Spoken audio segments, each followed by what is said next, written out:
जय हिंद साथियों, आप सभी का मैं वेलकम करता हूं आपके चैनल झा मैथ्स मैजिक पे। जब हम आपको रखते हैं प्रोसेस सिलेक्शन तक पूरा अपडेट और देते हैं रियल और जेन्युइन इन्फॉर्मेशन और हेल्प करते हैं आपको आपके तैयारी में भी।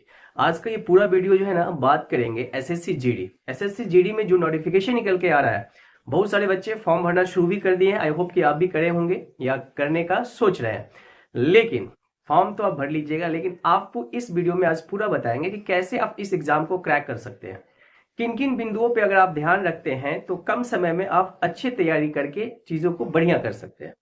अगर आप चैनल पर नए हैं तो चैनल को जरूर सब्सक्राइब कर लीजिएगा और लाइक का बटन जरूर दबाइएगा। आइए बात करते हैं इसमें। सबसे पहले अगर आप इस फॉर्म को भरना चाहते हैं तो पिछले साल का आपको कटअप देख लेना चाहिए। एग्जाम का पैटर्न आपको पता होना चाहिए कि टोटल 80 क्वेश्चन पूछा जा रहा है। तो 80 क्वेश्चन जो पूछा जा रहा है उसमें अगर आप देख लीजिए, ठीक है ना, क्या क्या पूछा जाता है। मैथ मैथ रहेगा, ठीक है, मैथ, रीजनिंग और ये जीके जीएस, ठीक है। इसके बाद आपका लैंग्वेज, हिंदी या इंग्लिश, ये रहता है 20 20 20 एंड 20, ये रहता है सर। टोटल क्या रहता है? 20 20 20 20, 80 क्वेश्चन आपके सामने आपके स्क्रीन पे आते रहता है, ठीक है।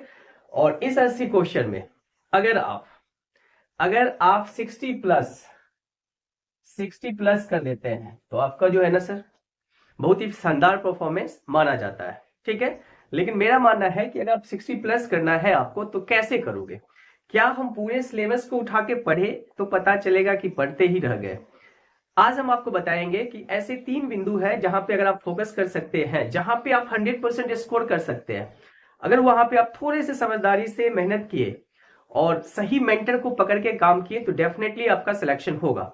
ये जो है ना, आप देखो मैथ, रीजनिंग और लैंग्वेज, ये देखो 20 20 40 20 60 क्वेश्चन यहां से ले लेते हैं। और जीके जीएस में मेरा मानिए जो प्रीवियस ईयर अगर हम देखे हैं, आप देखे होंगे, तो करंट अफेयर को पकड़ लीजिएगा।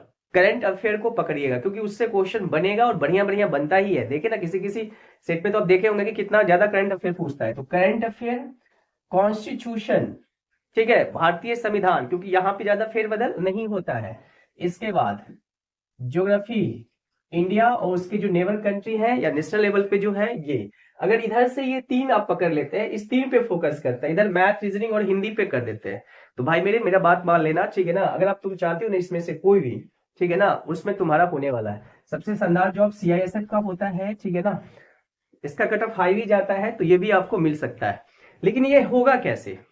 लेट मी टेल यू, मैं आपको एक बात बताना चाहूंगा कि देखो, ऑनलाइन कोर्स करते हो बढ़िया बात है, ये उनके लिए है जिनके पास समझदारी बढ़िया है। मेरा मानो ऐसे मेंटर को पकड़ो, ऐसे टीचर को पकड़ो जिसके पास बढ़िया एक्सपीरियंस है और जो कम स्टूडेंट को लेके पढ़ाते हो, ठीक है।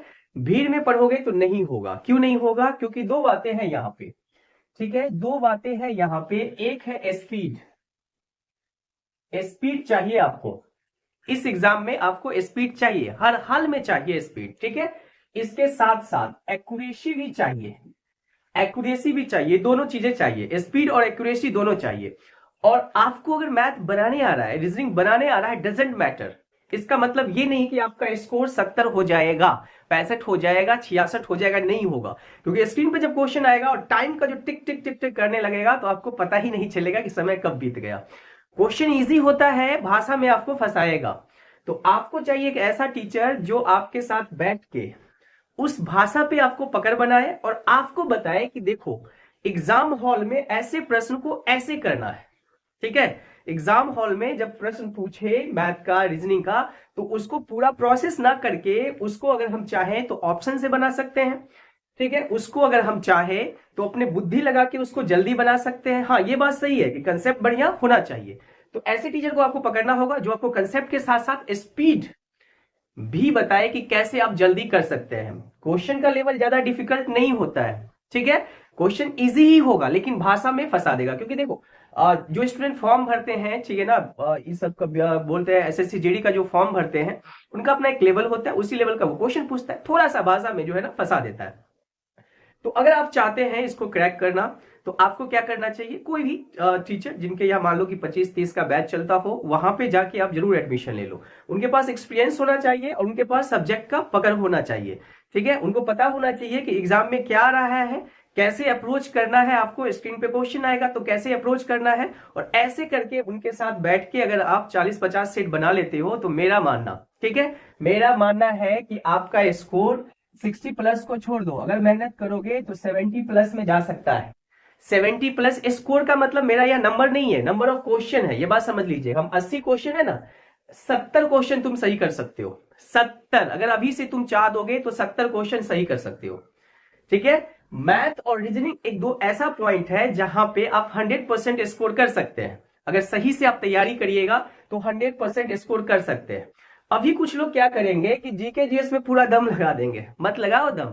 20 में 20 किसी भी हालत में नहीं होगा सही, लिख के ले लो भाई, ठीक है ना, नहीं होगा। हम तुमको बताते हैं, इसमें से ये 3 पॉइंट को पकड़ो, 8 से 9 क्वेश्चन जो है ना ये तुमको बनवा देगा, ठीक है, और 2-3-4 ऐसे ही बन जाएगा। ये 3 पॉइंट पकड़ना। करंट अफेयर को बढ़िया से पढ़ो क्योंकि 5-6-7 भी क्वेश्चन आ सकता है। कॉन्स्टिट्यूशन फिक्स है 2 से 3 क्वेश्चन, ज्योग्राफी फिक्स है 2 से 3 क्वेश्चन, ठीक है। तो लमसम ये 10 क्वेश्चन, ये 3 पॉइंट ही जो है ना आपको देख लेगा। अगर इन तीनों को आप बढ़िया से पढ़ लेते हो, बढ़िया से कर लेते हो, और इधर मैथ रीजनिंग और हिंदी पे पकड़ बना लेते हो, तो मेरा मानना है कि 70 स्कोर करना आपके लिए बड़ी बात नहीं होगा, ठीक है। और 70 करने का मतलब समझ रहे हो ना, ठीक है। अब देखो कटअप, इधर आ जाओ। देखो 22-23 का जो है ना ओवरऑल इंडिया का कटअप क्या रहा है, ये हम बात कर रहे हैं, ठीक है। ये नंबर है, ये जो कटअप दिया गया है ये मार्क्स है, ठीक है।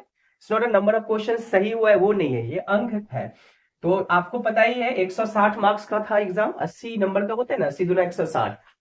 तो लगभग आप देखिए तो यूआर का कितना गया है, 139, मतलब 70 से पहले ही हो गया। 70 दूना कितना होता है, 140। तो उससे कम मार्क्स ही ना हुआ भाई मेरे। यूआर का देख लो, ओबीसी 137, ईडब्ल्यूएस 100 कितना 36, एससी 127 और एसटी कितना है 123। ये ओवरऑल है, ये ओवरऑल है। जब हम जाएंगे कैटेगरी वाइज इस पे देखेंगे तो थोड़ा सा घटता बढ़ता है ये, ठीक है। स्टेट वाइज भी थोड़ा सा घटता बढ़ता है, फॉरगॉट दैट। आपका कोशिश होगा 70 प्लस करने का। अगर आप 70 प्लस स्कोर कर लेते हैं इसमें तो डेफिनेटली आप जो है ना, जो एक सीट जो है आपके लिए रिजर्व हो जाता है। और 70 के लिए स्ट्रेटेजी प्लानिंग चाहिए। आपको इन 3 बिंदुओं पे फोकस करना ही पड़ेगा। अगर हिंदी भाई 20 में 20 सही कर सकते हो, बहुत गलती होगा ना, ठीक है, 1 से 2 मार्क्स गलती होगा हिंदी में, ठीक है। अरे भाई हिंदी के एक अच्छे टीचर को पकड़ लो, उनके साथ बैठ के बात करो। कहां पड़े हो बड़े बड़ों के चक्कर में, online this line that line. अरे गांव में जो हिंदी वाले टीचर 10th पढ़ाए तुमको, 11th-12th पढ़ाए, उनको पकड़ लो यार, क्या लगा हुआ है। आधा घंटा ले लो, सब बैठ के समझा देंगे, हो जाएगा, ठीक है। और इधर देखो मैथ रीजनिंग का, ठीक है, मैथ रीजनिंग का स्पेशली हम आपको वीडियो भी देंगे इस पे, ठीक है, जिसपे हम प्रीवियस ईयर लेके आपको हम बताएंगे, जिसमें हम ये जरूर बताएंगे कि अप्रोच क्या होगा। देखो, और किसी चीज का ज्ञान होने से नौकरी नहीं होगा, यहाँ पे अप्रोच बहुत जो है ना अहम होगा। और अप्रोच हम आपको सिखाएंगे, जितना भी प्रीवियस ईयर में जो भी सेट है आपका प्रीवियस ईयर का, उस पे हम पूरा डिस्कस करेंगे आपके साथ, एक एक टाइप का। देखो रीजनिंग में हम आपको 30 टाइप पे आपके साथ हम डिस्कस करेंगे। उस 30 में से 20 क्वेश्चन जो है ना, 20 टाइप आता ही है एग्जाम में, तो क्यों ना हम उस पर प्रैक्टिस खूब करें, ताकि मेरा रीजनिंग 20 में 20 सही हो जाए, ठीक है। अगर रीजनिंग मेरा यहाँ 20 में 20 सही होगा, practice makes the man perfect, किसी ने कहा सही कहा है भाई, ठीक है ना। खूब प्रैक्टिस करो, इस 30 टाइप का जो क्वेश्चन है उस पर खूब प्रैक्टिस करो, आएगा। तुम बैंक का एग्जाम थोड़ी देने जा रहे हो कि ब्लड रिलेशन में पजल पूछेगा, ठीक है। ठीक ठाक क्वेश्चन होता है, प्रीवियस से उठा के देख लेना, ठीक है। इसके बाद मैथ का बड़ा सिंपल क्वेश्चन होता है भाई, ठीक है। अगर तुम बुद्धि लगा दो, कोई टीचर तुमको हेल्प कर दे, तो लेट मी टेल यू, बता देते हैं 20 में 20 सही होगा। क्योंकि आपको देखने में लगेगा भारी, लेकिन भैया होगा छोटा, लगेगा कि यार इतना बड़ा क्वेश्चन है। और जब तुम बुद्धि लगाओगे तो वहां तुरंत बनेगा, 10 सेकेंड 15 सेकेंड बनेगा, ठीक है। और हम आपको दिखाएंगे वीडियो बना के इस पे, कि प्रीवियस ईयर लेके हम दिखाएंगे कि कैसे बनता है, ठीक है। चलो, तो ये अप्रोच के साथ अगर आप काम करोगे तो ये फॉर्म जो भी निकला हुआ है ना, इसमें एक सीट आपका होगा, और सिर्फ फॉर्म भर दोगे तो वही कुछ नहीं होने वाला है, ठीक है। फॉर्म के साथ साथ तैयारी करो, ठीक है ना। तैयारी बढ़िया से करोगे, डेफिनेटली आपको जॉब मिलेगा। अगर आप चैनल पे नए हैं, चैनल को जरूर सब्सक्राइब कर लीजिएगा, और कमेंट करके इस वीडियो संबंधित, इस एग्जाम संबंधित अपना क्वेरी पूछ सकते हैं। और बहुत जल्दी हम इस पे जो है ना आपको मैथ और रीजनिंग का बढ़िया से जो है ना बताने के लिए हम बहुत जल्दी वीडियो लेके आएंगे। डिजिटल बोर्ड नहीं है अपने पास, कोई बात नहीं, लिख के ही काम चला लेंगे यार, ठीक है ना। बोर्ड तो आ जाएगा, बात की बात है, ठीक है। तो ये हो जाएगा, और इसको फोकस करना इन तीनों पे, ठीक है। ज्योग्राफी आप जो है ना भाई, हम जो कहेंगे वो सोच लो। ज्योग्राफी जो है ना अभी सबसे बढ़िया जो है ना, आप खान सर से पढ़ लो, ठीक है।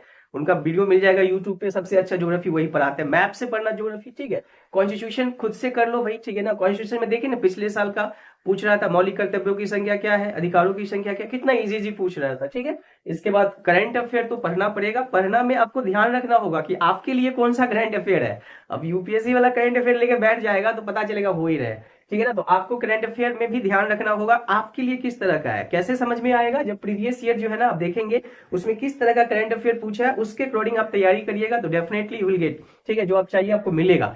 चलिए, अगर आप चैनल पे नए हैं तो चैनल को जरूर सब्सक्राइब कर लीजिएगा और लाइक का बटन जरूर दबाइएगा। थैंक यू फॉर वॉचिंग, जय मैथ्स मैजिक, थैंक यू।